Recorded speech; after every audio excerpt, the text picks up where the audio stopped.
Welcome back to my channel. This is John, your host, and if you're new here, on this channel I bring content related to historic places and structures, along with thoughts on the art and science of timekeeping. Today I'll be discussing a timepiece that touches on history, architecture, and horology, a timepiece which lingers in the shadows of so many more glamorous and well-established models from its manufacturer, Lange Söhne. Much has been published and shared on the history of German watchmaking region of Saxony and the town of Glashütte in particular, along with the many contributions made by the founders of watchmaking in this region, so I'm not going to repeat those stories here. If 1991 marked the full sovereignty of a reunified post-war Germany, so too did it mark the beginnings of the modern Lange Söhne as a high horology icon in German watchmaking. What I find fascinating is the emergence of the contemporary Lange Söhne brand happening in parallel with the withdrawal of the last Russian occupation troops leaving Germany, which occurred in August of 1994. Scarcely 2 months after this milestone, Lange introduced its first 4 timepieces to the world in October of 1994. These 4 references included the now iconic and legendary Lange 1, the Saxonia, and a Pour le Mérite tourbillon version of the 1815 reference. Nestled next to these groundbreaking references was the humble but equally amazing Arkade, conceived as a high horology offering by the brand to the often neglected world of ladies' timepieces. And it is this timepiece that I'll be discussing in more detail today. The watch design itself is classically Lange, with use of a 3-step case construction with pronounced sheer case band as found in virtually all of Lange's pocket watch-inspired designs. The case also features these downward sloping and faceted lugs and a simple raised bevel. While the Arkade and Saxonia models introduced in 1994 didn't feature a see-through case back, that was shortly rectified, allowing owners and collectors to marvel at the L911.4 caliber movement within.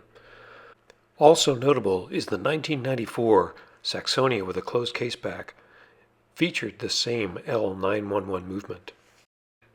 For those unfamiliar with Lange's movement numbering system, the L signifies it's a Lange movement, the year comes next, followed by what sequential number that particular movement was started in that year. Think about it.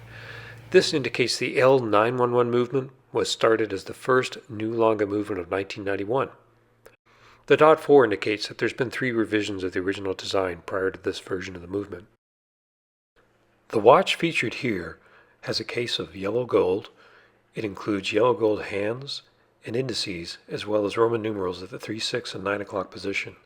The watch also features a Panorata Datum, or big date, which is framed in yellow gold as well. The watch also features 40 hours of power reserve, and when you consider this tiny movement is flipping those large date discs within the watch, that's pretty impressive. On to some of the watch's specifics. We have a case width of 22.3 millimeters, a case length of 29 millimeters, a case height of 8.3 millimeters, and a lug width of 14 millimeters. The lug-to-lug distance is 32.4 millimeters, and it weighs in with a mass of 44 grams. The reference shown here in yellow gold features a dial that's been crafted from a solid disc of silver and then anodized to the frosted white color you see. The name Arkade comes from the watch case's design inspiration, found on these series of arches, or Arkade, at the Stahlhof in downtown Dresden. The caliber L911.4 features all the high horology finishing you'd expect in a Lange movement, with fired blue screws, black polishing, and beveled edges on the bridges and plates. The movement features 30 jewels and is regulated in the high horology standard of 5 positions. A distinguishing feature of Lange's watches are the use of a 3/4 plate crafted from German silver, which is actually an alloy of copper, nickel, and zinc, giving it that golden hue. The plate features gorgeous Glashütte striping across its surface. The movement also features 3 gold chatons held in place by blued screws. The 3/4 plate, gold chatons, and German silver are nods to the pocket watch heritage of the 19th and early 20th century Glashütte watchmaking. And of course, there's a hand engraving on the balance cock holding the balance assembly. Each of these hand engravings requires 45 minutes of time to complete, and like all Lange movements, they are built, inspected, disassembled, and rebuilt before casing of the watch. The watch features a simple pin buckle in gold with high polish and faceting, and is paired with an alligator leather strap of exceptional quality. I can't honestly think of another lady's high horology watch so dedicated to purpose. Its no-nonsense and yet elegant styling are unmatched.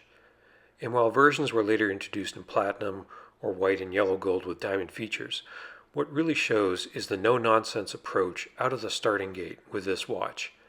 Lange hit a home run that I struggle to find an equal to in today's increasingly crowded watch world. Let's hope that someday Lange revisits the high horology's ladies' watch that isn't a decked-out 36mm Lange 1, but another offering of unique design.